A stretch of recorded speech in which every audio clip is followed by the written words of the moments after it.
Good morning, Boker Tov. Welcome back to Living with Emunah. A few housekeeping announcements before we dive back in. First of all, this Shabbos we have the privilege of hosting Rabbi Moshe Hauer, who is the head of the OU. Rabbi Hauer is a wonderful, inspiring person. If you're on or near the circle for Shabbos, please join us. Motzei Shabbos, partner with Torah Masorah, Rabbi Pesach Kron, the great Maggid, inspiring speaker. This Motzei Shabbos at 8:30.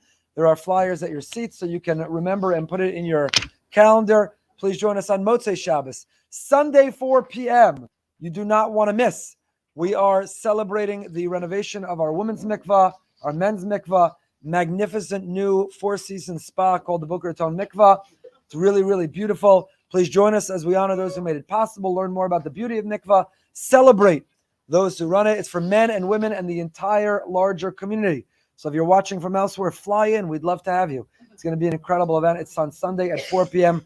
Please join us for all the above and more. Emunah series is generously sponsored by Drs. Avi and Bella Morgan, and family in memory of Dr. Brian Galvin, in memory of Bella's mother, Dr. Ellen Shanzer. We remain very grateful to them for their regular and consistent generosity. This morning's share is also sponsored by Carol Wald, in memory of her mother, Chaya Friedel Bas Yerachmiel, one of the big sponsors of the Emunah share. Thank you so much. And by Dr. Aaron Kaubblum, our dear friend Yvette, a regular at the Emunah share, is having an upcoming surgery on Friday. We wish her a full shlema, speedy and a complete recovery, and a full refuah shlema. Everything should go smoothly and well. Everything should be good. Okay. We are on page Ayin Aleph. You should have the sheets in front of you. Those who want to follow along inside, we continue to learn Rabbi Gamliel Rabinovich, his beautiful sefer Tiva Emunah. Rabbi Gamliel Rabinovich Tiva Emunah. Ha'adam lo nivra ela lisaneg al Hashem. We're up to the paragraph that begins the introduction, the title line. Man was created. You know why we were created? This is a very, very important. The title alone we could spend 4 hours on right now. Ha'adam lo nivra ela lisaneg al Hashem. Man was created only to... No, it does not say to serve Hashem. You and I were brought up, maybe we were taught in school. Why were we created? To sacrifice, to serve, to give up for Hashem, to be willing to endure, to be willing to suffer, to be willing to compromise, to be willing to sacrifice. That's not what it says. It's based on a pasuk in Tehillim, David HaMelech. The Ramchal writes it in Mesilas Yesharim, and here this is how Rabbi Gamliel Rabinovich. Ha'adam l'nivra ela lisaneg al Hashem means, do you know why we were created? We were created to what? To get high on God. Shlomo has a song, Lord, get me high, get me high, get me high. There's a lot of perushim on it, but we'll go with the Lord, get me high, is to get high on God. Who needs alcohol or drugs? Who needs special candies or mushrooms? Who needs any substance? Who needs any substance or experience? You know what you can get high on? Lord, get me high. You can get high on Hashem. Have you never walked out of a Ne'ilah? Have you never been to a Kumzitz of Fabrengen? Have you never had a moment of a sunrise or a sunset? Have you never experienced something that seemingly was a coincidence? Have you never had a rendezvous with the divine where you felt literally you were high? Like someone said to you, what are you on? Why are you so, what's going on? Right? You're just on fire. You're on fire feeling connected to him, feeling his presence, feeling his love. You're on fire in conversation with him. You're on fire in gratitude to him. Maybe you just got incredible news, pregnant, the birth of a child, someone you know broke through with a tremendous simcha. You got a job. Maybe, did anyone win the mega? Was that last night? Anyone win? Does anyone know if I won? Maybe you got great news. Maybe you have a moment. You walk out. There are times that you lose yourself in song.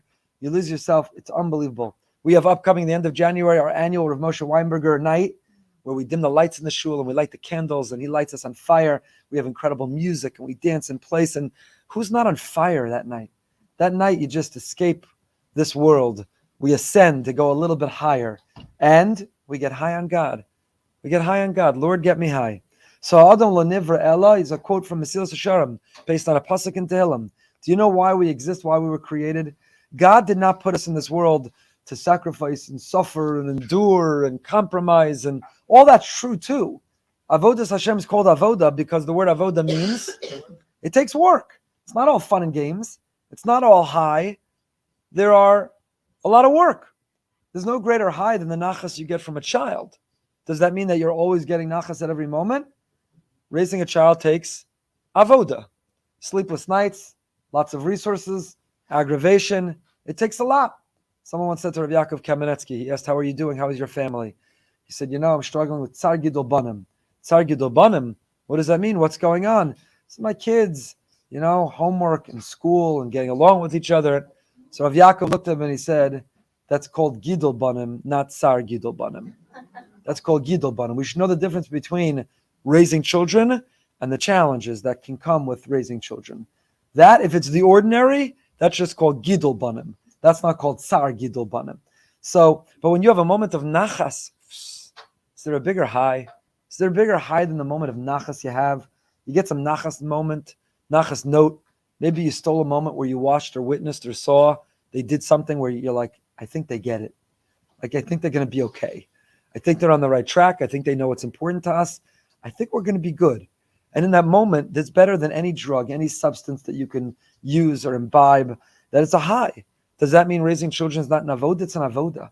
So avodas Hashem is an avoda. It takes work, it takes effort, it takes sacrifice, it takes compromise. It's not why we were created. Hashem created a world and he put each of us in it. And you know why he did? Hashem. He wanted to give us the greatest joy, the greatest pleasure, the greatest happiness a human being was capable of getting.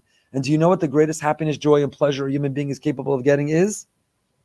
A connection with him. Because whatever you consider the greatest pleasure, joy, or happiness, he's the source of it. He's the creator of it. He is it. So when you connect directly with him, you are tapping into directly. It is a direct line.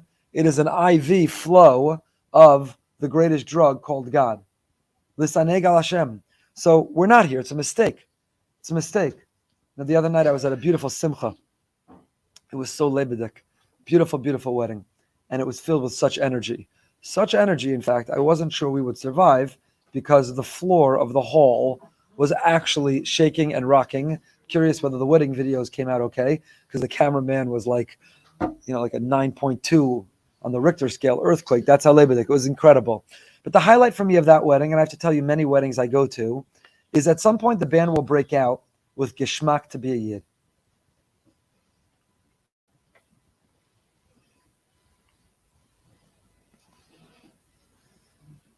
Get emotional just thinking about this image. Geshmak To Be a Yid. When you see that dance floor, when you see young people jumping up and down and dancing and the floor rocking as they're screaming at the top of their lungs, it's Geshmak To Be a Yid. In 2023, Tafshin Pei Gimel, and you say, with all of our challenges and all of our problems, with all of our issues and all of our worries, with all of the kids who are uninspired and our issue making sure that everybody has a place and feels connected and comfortable, with all the assimilation, with all the intermarriage, with all the enemies, with all the anti-Semitism, but when the floor is shaking, with young people screaming at the top of their lungs, Geshmak To Be a Yid, you just, how do you not get emotional? It's an amazing scene. It's an amazing, amazing sight. It's an amazing sight. It's not premeditated. Nobody huddles with the kids and okay, the band's going to play this. When they do, make sure you react this way because someone's going to take a video and put it on. Nobody does that. It's just the instinct. It's just the instinct. Now, it's possible, no judgment. There was an open bar. So it's possible some of the kids were also very happy. But here's the thing. Even the kids who had nothing to drink and the adults who didn't make one l'chaim, they are dancing and singing and jumping like they're drunk, like they're high. And they're high on God. They're high on Geshmak To Be a Yid. It's Geshmak To Be a Yid. My friends, it is Geshmak To Be a Yid. The world is lost. The world is so lost. We are living in a more prosperous time than ever, and we have more depression and anxiety and unhappiness than ever. We are living in a more luxurious and prosperous and comfortable and convenient time than ever, and relationships are failing, and people are miserable, and depression and unhappiness has set in, and there's unbelievable correlation. It should be the most prosperous, the most comfortable, the most safe, the most secure, the most longevity, the longest lifespan, the greatest medical breakthrough. All of that should mean the greatest happiness. It should be Geshmak To Be alive. You should walk in the streets, and the people should walk through Times Square, and they should walk through Town Center, And they should be singing and dancing and hopping, bopping and saying, it's Geshmak to be alive. Wow, what a gift to live today. Instead, they're walking around miserable and forbidden and everything's falling apart and I hate life in this world and I'm miserable and I'm depressed. And what are you talking about? It's the most prosperous time ever. Because if you're living without Hashem, if you think you're in charge and you're in control, it's all up to you. If you swell with pride that I take pride in the accomplishments, or I take the blame for things not working out, or I'm nervous and I'm anxious and I'm worried of what will be, then you're going to walk around all miserable and nervous. But if you walk around and you submit and surrender to Hashem, if you feel His presence in your life, you're constantly in conversation and dialogue with the divine, if you feel His hug and His embrace and His hand on your shoulder, if you can't wait for the next davening, and you can't wait for the next Shabbos and Zmiros and Tish, if you can't wait to open the next Sefer and to learn, if you can't wait to the Emunah Shir, where you're going to talk about it and remember, oh yeah, He's there. And you know what? It's amazing. It's Geshmak to be a Yid. It's Geshmak to be a Yid. If you can't wait to make your next bracha and to say Shak only a bidvaro on a cup of coffee and to feel grateful for everything that went into that cup of, it's Geshmak to be a Yid. So these kids, I'm calling them kids, but they're young adults. These young adults, and they're not just young adults, the adults who can also keep up with them. For now, I'm proud to try to still be one of them. The adults who can keep up with them. Nobody sat down and huddled. Nobody sent out the chosan and kala request. You put your phone on vibrate and you jump up and down during Geshmak to be a Yid. Nobody ever made that announcement. We welcome for the very first time, and don't forget to chant a lot for Geshmak to be. Nobody made that announcement. It's just like, and by the way, why am I getting so excited and emotional about this? Because they play Mara Cohen and people get excited, but they don't dance the same way. And they play whatever the latest songs, many of which gravity didn't pull them down yet to Florida. They'll get here in about a year or two.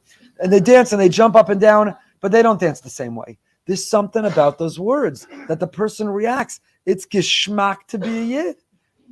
It's Geshmak to be a Yid.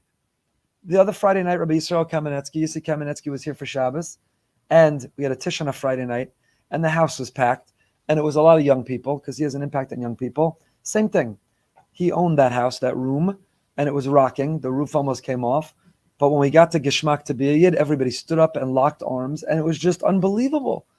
That's what we have to communicate. That's the energy, the vibe that we have to put out. That's what we have to feel, and the smile that has to be on our face. That's what has to move us to tears. It's Geshmak to be a Yid.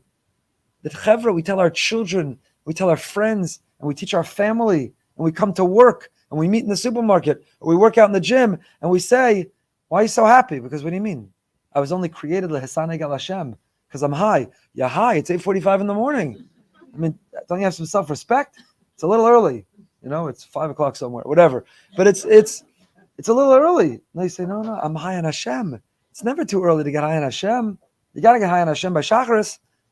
I'm high on Hashem. Lesaneg al Hashem. That's why we're here. That's what we're meant to be. That's what we're meant to connect with. That's what we're meant to connect with. Ha'adam lo nivra. I could go on. And I am. Just on this title. Ha'adam lo nivra elo lesaneg al Hashem. Why? Hashem would never have noticed had He not created the world. He's omnipotent, infinite, the source of all, and He doesn't need us. He's outside of time. It's in fact this week's parsha. When Moshe asks for his name, what's his answer? Moshe says, what am I going to tell the people? They're going to know your name. There's a lot of gods here in Egypt. There's a lot of deities people worship. Which one are you? Again, to us, that's a ridiculous question. There's only one real God. The rest are counterfeit. He doesn't need a name. He's just Hashem, God, Eibishter, Bashefer, whatever you want to call Him. Whatever you want to call Him. Like, what does He need a name? What kind of a question? What kind of a conversation was going on? But if you put yourself in the shoes, they're in Egypt, a place of superstition, a place of idolatry, a place of paganism, a place where they had multiple deities. So Moshe's like, okay, they have a menu and a shmorg of gods. When I say we got the real one, what's your name? What I tell him is your name. What does Hashem answer? He says, I am what I am. Eka asher eka. We pronounce it the same way we don't expressly pronounce Hashem's name. So we say Hashem instead of Yud Kei Vav Kei, Elokim instead of, so it's Ekes asher eka. I am what I am. Okay? I am what I am. It's not Popeye, He's Hashem. So what does that mean? What does it mean that's His name? That's His name. So He says, I was here before you. I'll be here after you. I am outside of anything you can understand. That's who I am. That's God. God is not the sun or the moon. God is not any rock or stone or sculpture. God is nothing that you created or molded or fashioned. He's here since before we're here. He'll be here long after. He is everything. He's everything. We're up to Mishnah Chagiga with my son. So we came across the Mishnah. The Mishnah says there's several things that you shouldn't think about, you shouldn't try to contemplate. And one is the origins of the universe. So Shai said, why not? I said, okay, Shai, where do you come from? He said, you and Mommy. Where do we come from? Babi and Zayda and Sapta and Safta. Where do they come? My great-grandparents. Where do they come from? Their parents. Okay, go all the way back. Where do you come from? Hashem. Great. Where does he come from? That's a conversation stopper. And if you start to think about it, and you start to worry about it, and you start to feel entitled to have an answer to it, you get a big migraine headache. And you might get into trouble because you'll come to the wrong conclusions. Because we don't know the answer is not a reason to therefore conclude we're off, that he doesn't exist. It's that he's Eka Asher Eka. We are bound by time. We are creatures of time. We live and operate in the realm of time. He's outside of it. We don't understand what that means. That's what he's telling Moshe. Unlike everything else, you're talking about your shmorg, your menu of idolatry, of pagans. I'm outside of that. I'm Eka Asher Eka. I existed long before this world. I'll exist long after it. I'm outside of time, and you can't know what that means. Any more than you can explain to somebody who's been blind their entire life what the colors of the rainbow look like. You can't. Any more than you can explain to somebody who's never tasted coffee what coffee tastes like, who never had mint chocolate chip ice cream, what mint chocolate chip ice cream tastes. You can't explain it to them if they've never had it. You can't. So you can't explain to us what it means to operate or be outside of time, to have existed forever, because we didn't. We have a beginning, and every one of us is going to have an end. So we don't know what it means to neither have a beginning or an end. Eka Asher Eka. Hashem says, that's me. I'm outside of time. So he would never have missed if he didn't create the world. So why did he do it? Why did he do it? It's a full-time job. It's a lot of people, a lot of problems, a lot of prayers to listen to, a lot of things to take care of and to help. It's not a problem for him. He's outside of time, so it all happens simultaneously and it takes no effort. He's the infinite omnipotent one. But from our perspective, it is more than a full-time job. So why do it? Take the easy way out. He was good. He's Eka Asher Eka. He doesn't need a world with 8 billion people in it. Why do it? Why bother? So the Mekubalim explain, you know why God created the world?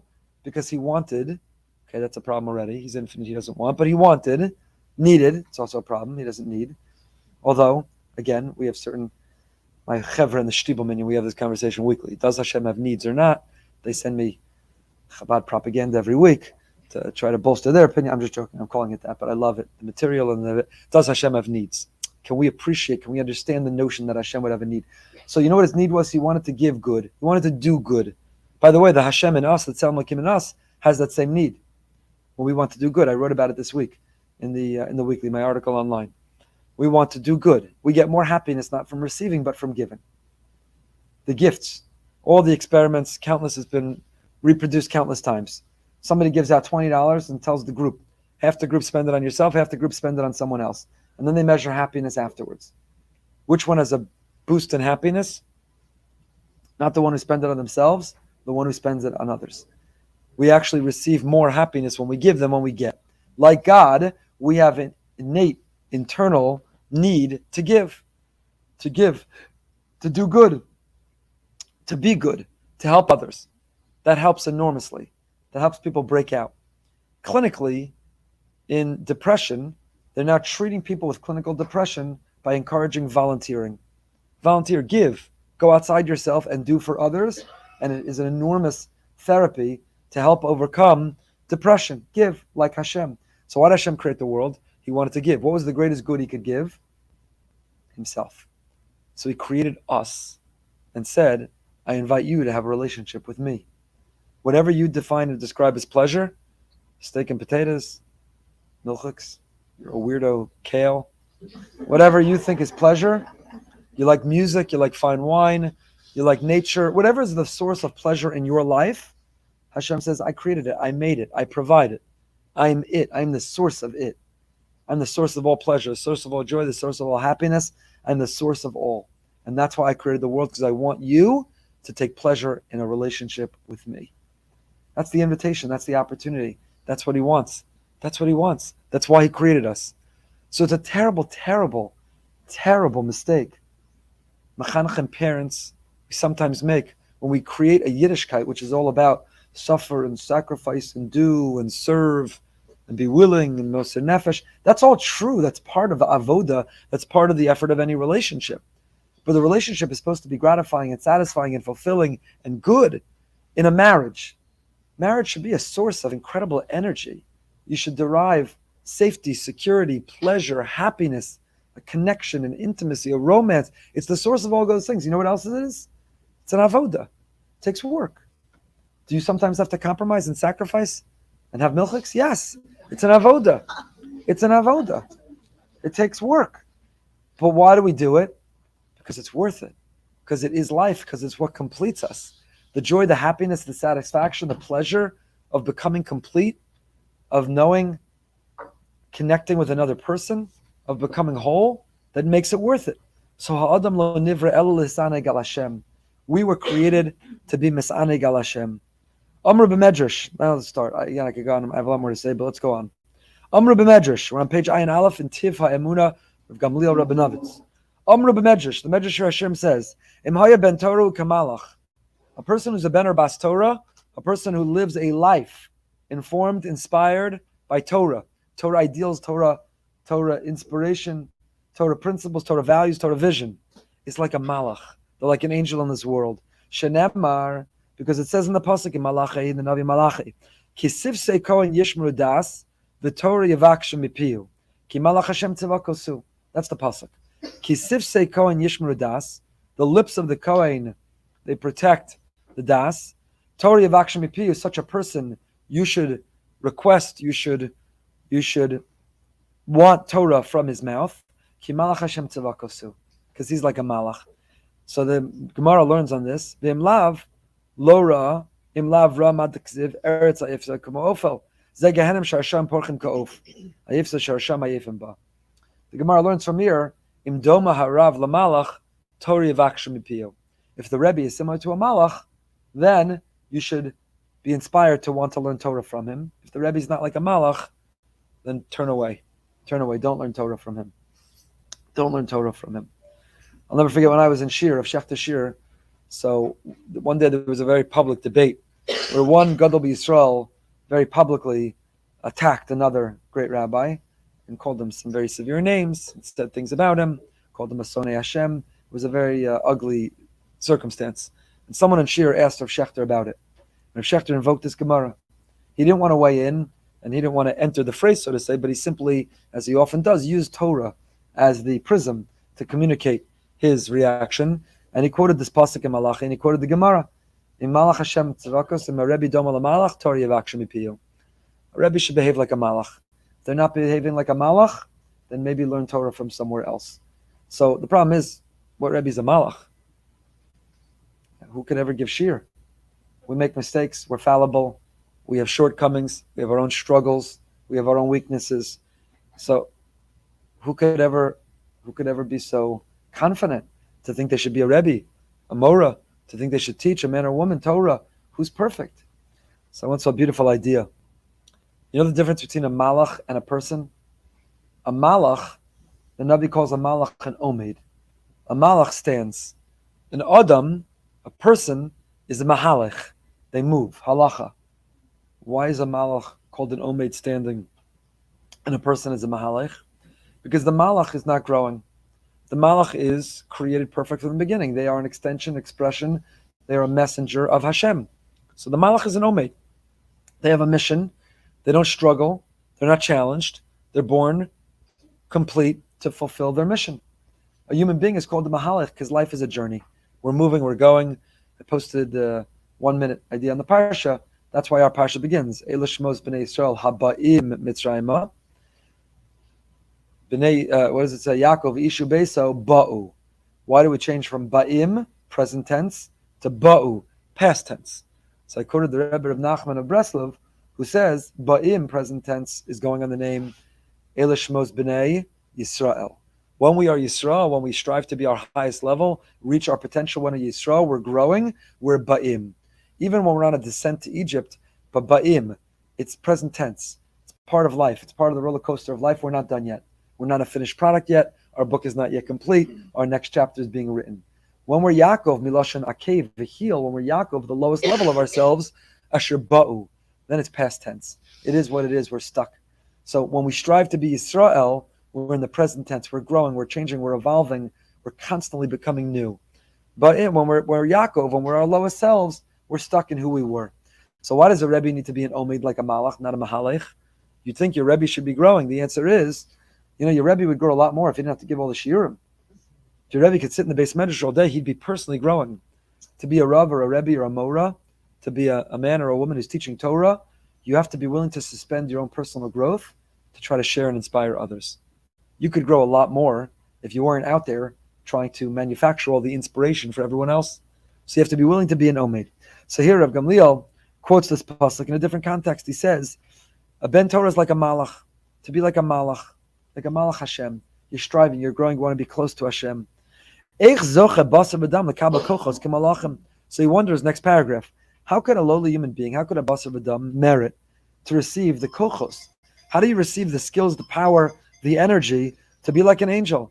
So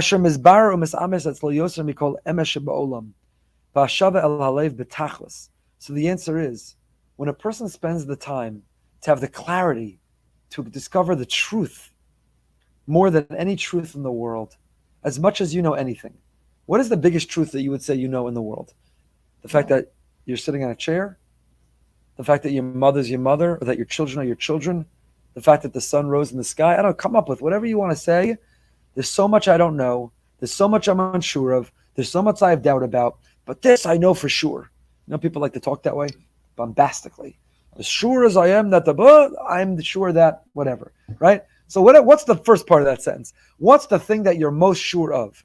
Whatever is the greatest emes in your life, so more than that, you should be sure that there's a Hashem, that there's a creator of the world, that there's a source of all existence, and that he loves you, that he wants a relationship with you, that he's involved in your life, that there's a hashgacha, that everything happens for a reason.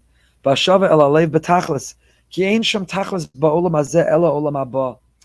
whole world is we're just passing through. It feels like it's a long time. We're lucky.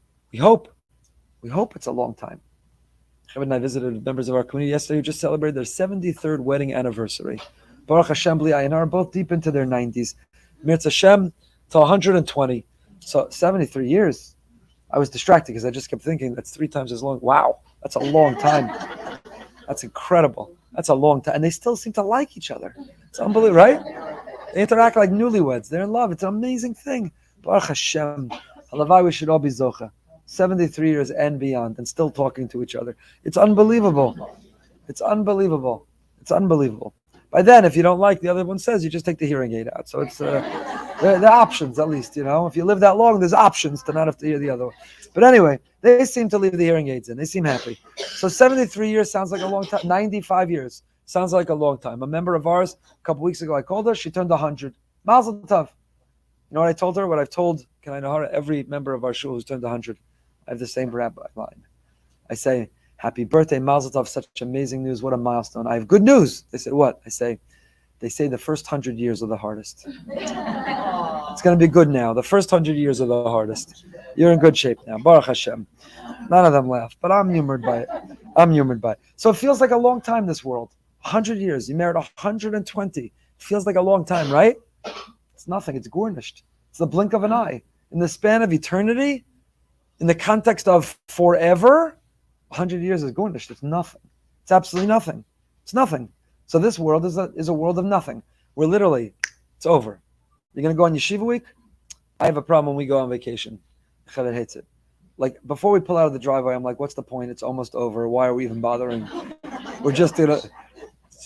Strange she finds that annoying, but she finds that annoying, right? So you're like, what's the point of the vacation? Yeshiva week, it's going to pass in the blink of an eye. It's going to be over. We're going to be right back in school and work and life. What's the point? This world is like, it's over. The vacation, yeshiva week, it's nothing. This world is nothing. It's the blink of an eye. The real world is that world of truth. The real world is it's the world of revelation. It's the world where we're basking in the glory of Hashem. It's the world of connection to Him. That's the world of truth. Ein shem tachlis ba'olam hazeh l'olam haba. The whole goal, the whole purpose, the whole reason we're here in this world is to secure our position in the world to come. It is to express the free will. Why did Hashem create this world? For us to get oneg, to get high on Him. How do we get high on Him? By making the right choices. How do you get high on marriage? How do you get high on parenting? when you make the right choices that make you feel connected and close with the other, that's the joy and the pleasure that comes from it. When you make the wrong choices that make you feel distant and far from the other, that's the punishment that comes from it. So what creates the platform, the opportunity to get high on marriage? Free will. Marriage is not the Stepford Wives. It's not creating some robots. We're not pre-programming people to be exactly what we want because there's no marriage. What makes marriage meaningful is free will, the choices. We make the right ones. Wow, we feel really connected. We feel whole. We feel in love. It's magical. Make the wrong ones, it's the opposite. It's a disaster. It's a catastrophe. It's painful. It's tension-filled. It's difficult. It needs a lot of repair and a lot of work. It is free will which gives life meaning and purpose and relationships and everything. The same is true in our relationship with Hashem. He put our soul in our body so that we would use that body to have free will. We make the right choices, we're connected to Hashem. We make the wrong choices, we're far from Him. And where do we reap the reward? Where do we get the news about how well we did? Where's the grade? In the world to come, which is the world of eternity. So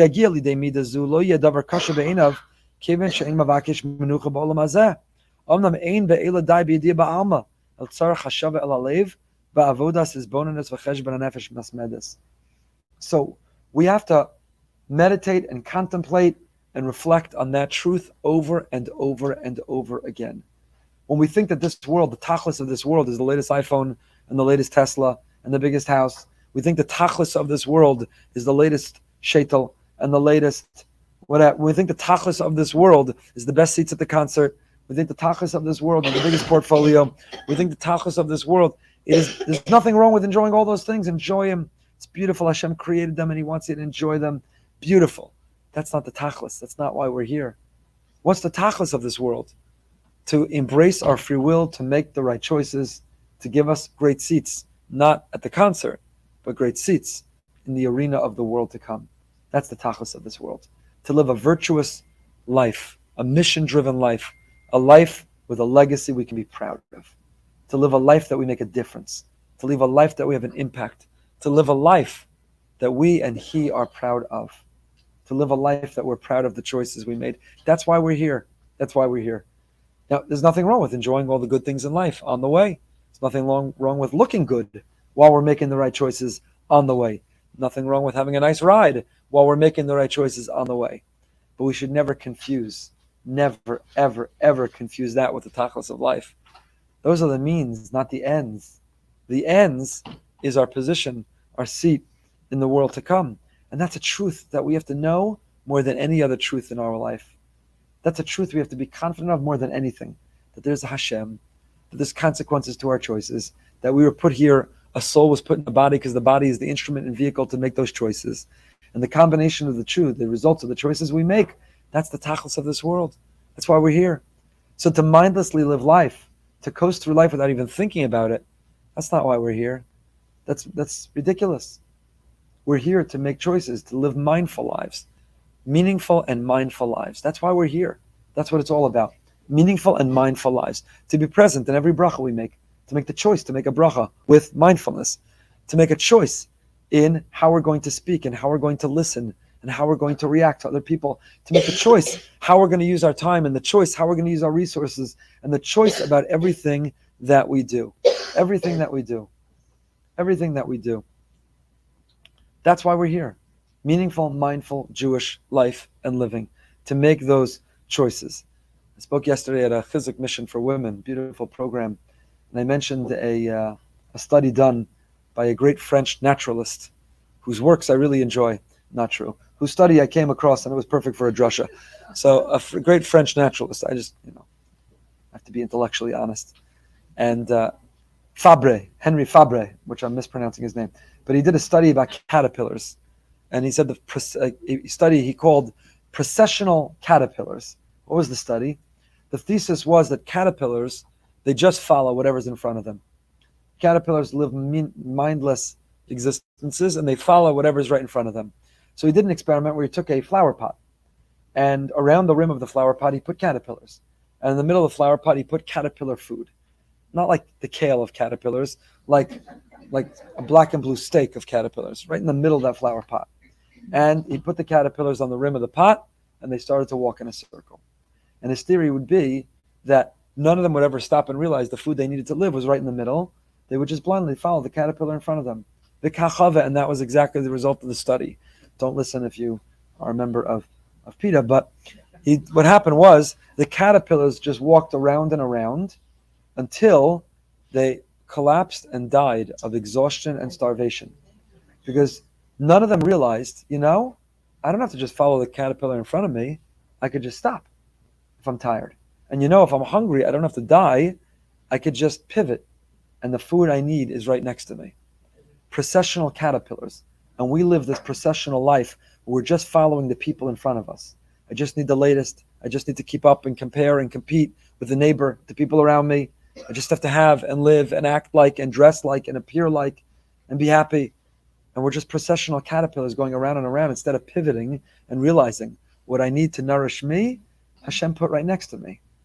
What I need is to not be mindless but mindful, and to be nourished by meaning and purpose, to figure out what my life is all about. That this world is not the end, it's the means. That my body, I shouldn't, with vanity, pamper and indulge the body at the expense of the soul. I'm not a body that has a soul. Are you kidding? I'm a soul that has a body. I'm a soul. That's who I am, is my soul. I have a body. And so long as I have the body, I'm going to enjoy the body. Just like I own clothing, I'm going to take care of the clothing. Just because clothing doesn't define who I am doesn't mean I'm going to leave it on the floor. I'm still going to care for it, because as long as I have the clothing and I need it and wear it, I'm going to make sure to preserve it, protect it, take good care of it. So I have a body, I take good care of it, but it's not who I am. Who I am is the soul. I am a soul that I have a body. The body is the instrument of the soul. It enables me to make the choices that give my life meaning and purpose, that give my relationships richness and meaning, and that position me to get the best seats in the world to come.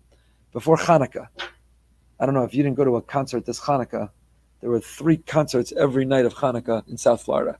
So undoubtedly on text message or WhatsApp groups, somebody in your family said, which concert are we going?